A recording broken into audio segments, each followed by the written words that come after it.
హ్మ్. సరే ఒక విషయం చెప్పు. రేపు నా లైఫ్లోకి ఒక అమ్మాయి వచ్చి లేదా నీ లైఫ్లోకే ఒక అబ్బాయి వస్తే అప్పుడేం చేస్తావు?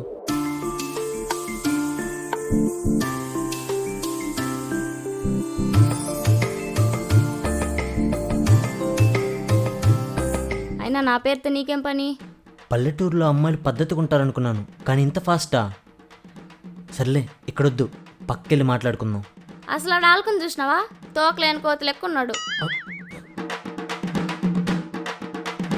ఆ, నడుమేంటి ఇంత వయ్యారంగా తిప్పుతుంది? ఇది సిటీ కాదు, పల్లెటూరు, మా ఊరు.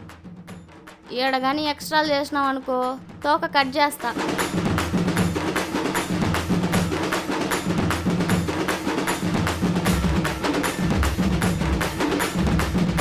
ఇదిగో ఇప్పుడు పచ్చిమిరకాయ కొరకు చాలా ఎకసికాలు ఉన్నాయి అబ్బాయి నీకాడ. ఎక్కసకాల? నీ కోతి యాసాలకు పడిపోయేదానికి నేను పట్నం పిల్లని కాదు, పల్లెటూరు పిల్లని. నీ యాసాలు నా కాడు కాదు.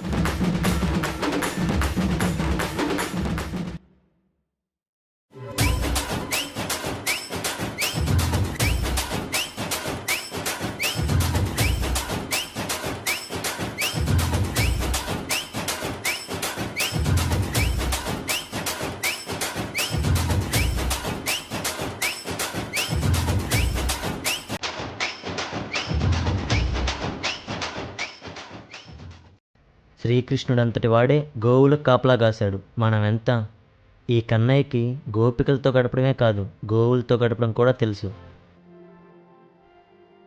యాన్ నేర్చుకున్నా ఇవన్నీ ఈ చెప్పే పడేస్తుండవా మీ పట్టణంలో అమ్మాయిల్ని? చాలా అప్డేట్ అవ్వాలమ్మా నువ్వు. అమ్మాయిలు మాటలకు పడే రోజులు ఎప్పుడో పోయాయి. ఇప్పుడు అమ్మాయిని పడేయాలంటే మనీ అయినా ఉండాలి, మంచి మంచి బైక్లన్నా ఉండాలి, లేదా రౌడీలా గెడ్డాలు పెంచుకొని గ్యాంగులతో తిరగాలి.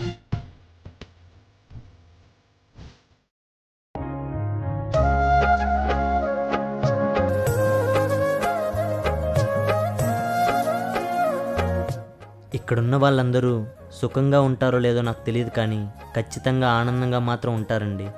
అదే మా సిటీలో అందరూ డబ్బు వెనక పరిగెడుతూ సుఖానికి అలవాటు పడి నిజమైన ఆనందానికి దూరం అయిపోతున్నారు.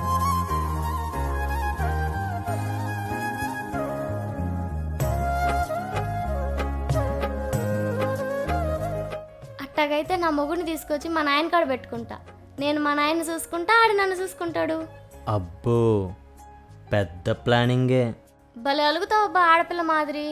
పర్వాలేదులే, పనుకో.